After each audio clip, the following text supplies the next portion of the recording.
مالک ہم جہنم کی آگ سے تیری پناہ چاہتے ہیں. بولا یقیناً ہم آگ تو آگ دنیاوی آگ کا دھواں برداشت نہیں کر سکتے. آگ کچھ ہم دھوپ برداشت نہیں کر سکتے. اگر دوپہر کے وقت گرمیوں میں باہر نکلنا پڑے تو سوچتے ہیں کہ کیسے نکلیں گے, گرمی بہت ہے آج. حالانکہ پنکھا چل رہا ہے, ایئر کنڈیشنر بھی بہت سو کے لیے میسر ہے, پھر بھی گرمی صحیح نہیں جاتی مالک. تو پھر جہنم کی گرمی کیسے برداشت ہوگی؟ جہنم کی گرمی کی باری آنے سے پہلے موت کی گرمی. ہائے ہائے. حدیث پاک میں ہے کہ بنی اسرائیل کے کچھ لوگ قبرستان پہنچے, ایک قبر کے پاس انہوں نے دعا مانگی کہ یا اللہ اس قبر والے کو نکال تاکہ ہم اس سے موت کا احوال دریافت کریں. چنانچہ قبر شق ہوئی اور ایک شخص کالے رنگ کا جس کے ماتھے پر سجدوں کے نشانات تھے وہ برآمد ہوا اور کہنے لگا آپ لوگوں نے مجھے کیوں تکلیف دی؟ تو بولے کہ ہم کو موت کے بارے میں بتائیے. وہ کہنے لگا مجھے فوت ہوئے مجھے بھرے 50 سال, بروایت دیگر 100 سال ہو چکے ہیں, مگر موت کی گرمی ابھی تک محسوس کر رہا ہوں. ہائے ہائے, یہ موت جس کی گرمی 100 سال کے بعد بھی نہیں ختم ہوئی. ذرا قبر پر تو غور کیجئے. آج وسیع مکانات, کوٹھیاں, بنگلے ناکافی ہیں. ہم بڑے بڑے مکانات کی جستجو میں پھرتے ہیں کہ ذرا کشادہ مکان مل جائے, یہ ناکافی ہے. حالانکہ چھت کتنی اونچی ہے, لیکن قبر کو دیکھیے کہ اس میں کھڑا بھی نہیں رہ سکتے, اس میں اب کروٹ بھی نہیں لے سکتے, ٹانگیں بھی نہیں پھیلا سکتے, صحیح معنوں میں نہ اٹھ کر بیٹھ سکتے. ایسی قبر میں ڈال دیا جائے گا. اور سب سے بڑی تشویش کی بات یہ ہے کہ عقل سلامت ہوگی. جس وقت عقل ہماری سلامت ہے نا, وہ قبر میں بھی سلامت ہوگی.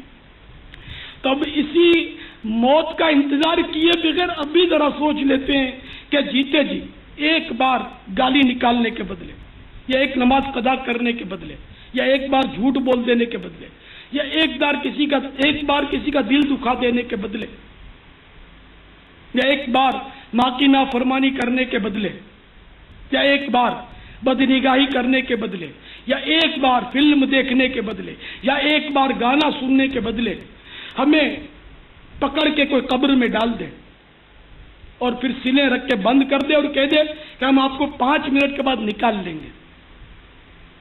یقیناً یقیناً یقیناً 5 منٹ بڑی بات ہے, 5 سیکنڈ بھی ہم برداشت نہیں کر سکیں گے. ہمیں جب اس کام کے لیے پکڑیں گے تو گلے پھاڑ پھاڑ کر چیخیں گے. عقل سلامت ہے جبھی تو, اور جو بے ہوش ہو اس کو اتار دیں تو کچھ نہیں کرے گا. تو اسی طرح جب موت کی بے ہوشی چھائے گی عقل سلامت ہوگی. حالانکہ بے ہوشی میں, دنیاوی بے ہوشی میں عقل اس وقت موقوف ہو جاتی ہے, کچھ پتہ نہیں چلتا. لیکن اب موت جب آئے گی تو عقل کام کر رہی ہوگی. دیکھ رہے ہوں گے کہ غسل دیا جا رہا ہے, کفن پہنایا جا رہا ہے, نماز جنازہ ہو رہی ہے, لوگ کندھے بدل بدل کر قبرستان کی طرف بڑے چلے جا رہے ہیں. اے لیجیے قبر آ گئی. اب پکڑ کر قبر میں اتارا جا رہا ہے. نہ بچھونا ہے, نہ تکیا ہے, چادر بھی نہیں بچھائی. آج نرم نرم پلنگوں پر سوتے ہیں, ایک سے ایک آرام دہ پلنگ کے طلبگار ہیں, لیکن اس وقت پلنگ تو کیا, چادر بھی نہیں بچھائی جائے گی. یوں ہی زمین پر ڈال دیں گے,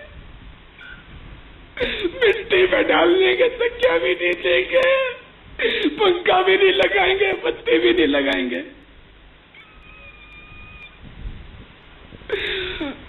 اور ہم سب کچھ دیکھ رہے ہوں گے، کچھ نہیں کر سکیں گے، پھر سلے رکھیں گے، پھر چیخیں ماریں گے، یہ ادھر ادھر ادھر ادھر تھوڑی جگہ رہ گئی، مٹی ڈالو، ادھر بھی مٹی ڈالو۔ اس پر ہر طرف سے ایسا بند کریں گے کہ روشنی کی کرن بھول کر بھی اندر نہ داخل ہو۔ اسی پر اکتفا نہیں کریں گے، منو مٹی مزید اوپر ڈال دیں گے۔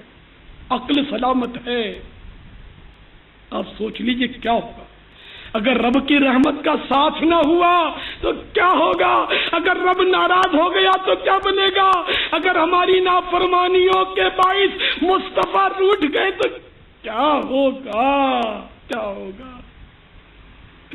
قبر کی دیواریں ملنا شروع ہوں گی، ایسا دبائیں گی کہ پسلیاں چٹاخ پٹاخ کر کے ٹوٹ پھوٹ کر ایک دوسرے سے پیوست ہو جائیں گی۔ عقل سلامت ہوگی، عقل سب سلامت ہوگی کہ تکلیف کا اندازہ کرنا ہے تو کسی مضبوط آدمی سے گلے مل کر اس سے کہیے کہ جتنا زور لگانا لگا اور مجھے دبا، آپ کو اپنا بھاؤ پتہ چل جائے کہ دبانے میں کتنی تکلیف ہوتی ہے۔ یہاں پسلی کیا آپ کی ٹوٹے گی، آپ کا کوئی بال بھی نہیں ٹوٹے گا، لیکن پھر بھی آپ کی چیخ نکل جائے گی۔ تو قبر میں کیا ہوگا اگر رب ناراض ہوا، مصطفیٰ ناراض ہوئے جل جلالہ وصلی اللہ تعالی علیہ وآلہ وسلم۔ اے میرے پیارے پیارے اور میٹھے میٹھے اسلامی بھائیوں اور اسلامی بہنوں، اس کے لیے تیاری کرنی ہے۔ کب کریں گے؟ بڑھاپے میں کریں گے۔ کیا آپ نے جوانوں کو مرتے نہیں دیکھا؟ یہ تیری عمر ہے، تو نے داڑھی رکھ لی، یہ تیری عمر ہے، تو نے امامہ سجا لیا، تو کیا اس کے لیے کوئی عمر متعین ہے؟